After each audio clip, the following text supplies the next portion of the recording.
Assalamualaikum warahmatullahi wabarakatuh. Selamat pagi, salam sejahtera untuk kita semua. Tabik pun di sini perkenalkan kami dari kelompok 4, saya ketua atas nama Wawan Sopian ingin merefleksikan tugas modul 3 yang berjudul Etika dan Keterbatasan Kecerdasan Artifisial atau KA. Batasan KA. Dua keterbatasan utama dari kecerdasan artifisial yang saya pelajari diantaranya adalah: satu, KA tidak memiliki kesadaran atau emosi.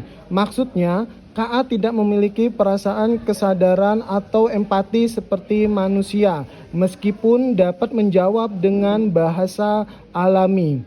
KA tidak benar-benar mengerti konteks emosional atau sosial. Akibatnya, respon KA terkadang bisa kurang tepat dalam situasi yang memerlukan sensitivitas, seperti isu bullying, perbedaan budaya, ataupun pengalaman pribadi siswa. Oke, selanjutnya saya Tommy Bolien masih dari kelompok 4. Saya akan menjelaskan yang kedua, yaitu KA bergantung pada data yang ada. Yang artinya KA hanya bisa memberikan informasi dari data yang telah dilatih. Jika data yang digunakan bias atau tidak mencerminkan keragaman konteks lokal, maka hasilnya bisa tidak sesuai atau bahkan menyesatkan.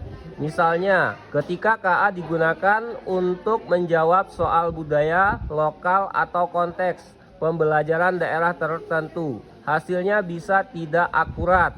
Saya selanjutnya Gusnada Adi Purwono akan menjelaskan mengenai pendapat kami sebagai kelompok 4, yaitu keterbatasan ini penting untuk disadari agar kita tidak menggunakan KA secara sembarangan.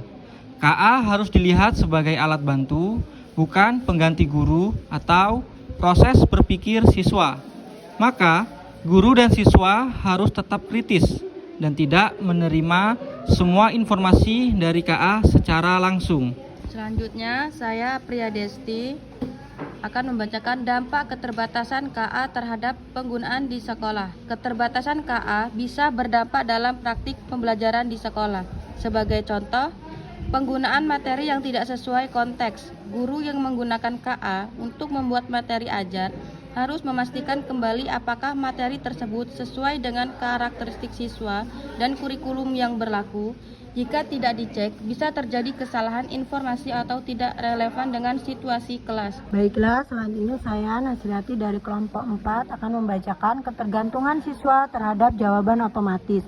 Jika siswa menggunakan KA untuk menjawab tugas tanpa proses berpikir sendiri, mereka bisa kehilangan kemampuan berpikir kritis dan kreatif. Ini dapat menghambat perkembangan intelektual dan sikap bertanggung jawab siswa. Di sekolah saya, penting untuk menekankan bahwa KA hanya alat bantu. Guru perlu mengajarkan bagaimana cara mengevaluasi informasi dari KA dan tetap menyesuaikan pembelajaran dengan nilai-nilai lokal serta kebutuhan individu siswa. Kita melanjutkan dari rekan saya Dona Rena Lestari. Yang ketiga, prinsip etika dalam penggunaan KA. Dua prinsip etika penting dalam penggunaan KA di sekolah adalah: satu, transparansi.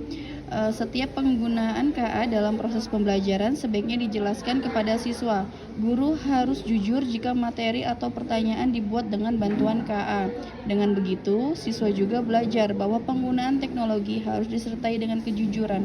Contoh, guru menjelaskan kepada siswa bahwa soal latihan yang mereka kerjakan dibuat dengan bantuan ChatGPT dan guru telah menyesuaikan isi soal agar sesuai dengan kemampuan siswa.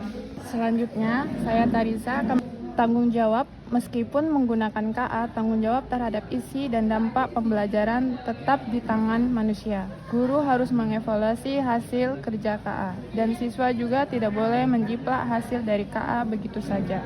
Contohnya, siswa diminta untuk menggunakan KA dalam mencari referensi tugas, namun tetapi harus membuat ringkasan dengan pemahaman sendiri, bukan menyalin langsung hasil dari KA.